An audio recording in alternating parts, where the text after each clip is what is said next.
Per 3 mėnesius mes turėjome susipakuoti visą savo gyvenimą, apsimesti turistais, susipakuoti tik vasarinius rūbus, nes buvo birželio mėnuo, ir palikti visą savo gyvenimą. Man pasirodė kažkokia pasikėlus ta gintarė, nelabai mes čia susivaibinsim. Ir aš atsimenu savo tėčio reakciją tipo, botoksą, kas čia per darbas? Tu negali savim pasitikėti, nes tu tikrai nežinai, ką tu darai.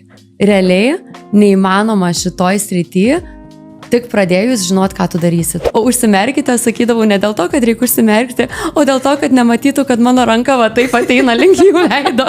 Nes reikia pergyventi ir reikia bijoti kažkiek, nes reikia suprasti, kad kas gali būti ir kad tu galų gale dirbi su žmonių veidais. Ir aš pradėjau su juo kalbėti, sakau, ką Čikagoje veiki, gal sakau, su kokiu verslu, bizniu ar dėl darbo reikalų atskridai.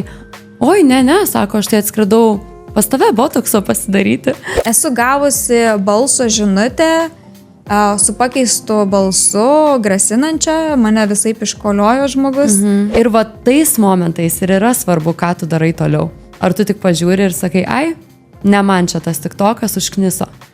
Ar tu tuo metu galvoji, kaip pakeisti žodžius, kaip kažką kitaip parašyti. Nu, dar vieną pabandysiu, pažiūrėsiu, žinai. Čia pradėti daug kas gali iš tikrųjų, žinai. Yra va tais momentais, kai pasidaro truputėlį sunku, kad nepasiduoti ir toliau daryti.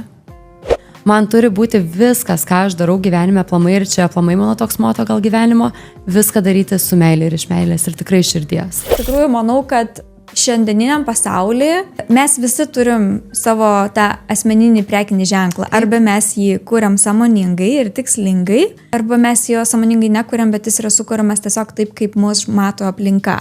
Pačioj pradžioj savo karjeros tikrai neįkasi tokių investicijų, kas liečia tokius dalykus. Tai tu susirandi draugę, kas tau tikrai pafotografuos gražiai, ar tenais aprengs gražiai, ar paskolins kažką, ar kažkokiu būdu prisidurs. Tai čia turbūt vienas iš svarbiausių dalykų ir aš tikrai tikiuosi, kad visi ras savo gyvenime tokius žmonės, kur padės juos iškelt, nes tie, kurie laiko bent truputėlį pavydo ar kažkokios antipatijos, tikrai niekada tavęs neiškels ir nutems tave žemyn.